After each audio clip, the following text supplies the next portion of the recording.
সব উপরের দিকে তাকায় থাকবে আর বলবে, আল্লাহ আমারে বাঁচাও, আল্লাহ আমারে রক্ষা করো। সমস্ত নবীরা, সমস্ত নবী আদম আলাইহিস সালাম থেকে শুরু করে ঈসা আলাইহিস সালাম পর্যন্ত সব নবী বলবেন, নাফসি নাফসি, আল্লাহ আমারে বাঁচাও, আমাকে রক্ষা করো। কোথায় যাবে আপনার পীর সাহেব? একমাত্র ব্যক্তি বিশ্ব নবী মুহাম্মদুর রাসূলুল্লাহ সাল্লাল্লাহু। মানুষেরা হয়রান হয়ে যাবে, আদম আলাইহিস সালামের কাছে যাবে, আবাল বাশার আপনি প্রথম মানুষ, আমরা বিপদে শেষ হয়ে গেছি, 50,000 বছর দাঁড়ায় আছি। কয় বছর দাঁড়ায় থাকতে হবে? কোথায় আছে? এই কোরআন শরীফ, 50,000 সানা মিম্মা তাউদ্দুন। এই পৃথিবীতে গণনা করলে 12 মাসে 1 বছর, 12 বছরে 1 যুগ, এরকম করে করে 50,000 বছর পৃথিবীতে গুনলে যত বড় লম্বা হয়, বিচারের দিনটা এত বড় লম্বা হবে।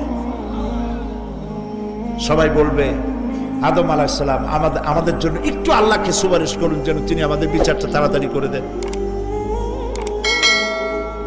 তিনি বলবেন, আমার পক্ষে সম্ভব না, আল্লাহ সামনে দাঁড়িয়ে কথা বলার আমার কোনো সাহস নাই, আমি পারবো না। নূহ আলাইহিস সালামের কাছে যাও, নূহ আলাইহিস সালাম বলবেন আমি পারবো না। মুসা আলাইহিস সালামের কাছে যাও, তিনি বলবেন আমি পারবো না। ইব্রাহিম আলাইহিস সালামের কাছে যাও, একজন আরেকজনের কাছে পাঠাবে। সর্বশেষ ঈসা আলাইহিস সালামের কাছে লোকেরা আসবে, হাসরবাসী। ঈসা আলাইহিস সালাম বলবেন আমি তো পারবোই না, কারণ পৃথিবীর শত শত কোটি নাসারারা আমাকে আল্লাহর ছেলে বলেছে, অথচ আমি তাদের তা বলতে বলি নাই। আমি নিজের ব্যাপারেই আজকে শঙ্কিত, আমারে তারা আল্লাহর ছেলে বলছে। আল্লাহ আজকে আমার সাথে কি ব্যবহার করবেন আমি তো জানি না, আমি নিজেই বিপদে আছি। তবে আমি তোমাদের ব্যাপারে একটা পরামর্শ দিতে পারবো। একজন ব্যক্তি আছে যার কাছে গেলে তিনি কথা বলতে পারবেন, তিনি বিশ্বনবী রাহমাতুল লিল আলামিন জনাব মুহাম্মদ রাসূলুল্লাহ সাল্লাল্লাহু আলাইহি ওয়াসাল্লাম। তার কাছে চলে যাও, হাসরবাসীরা তার কাছে চলে যাবেন। নবীজি সকলের কথা শুনে সিজদায় পড়ে কাঁদতে থাকবেন।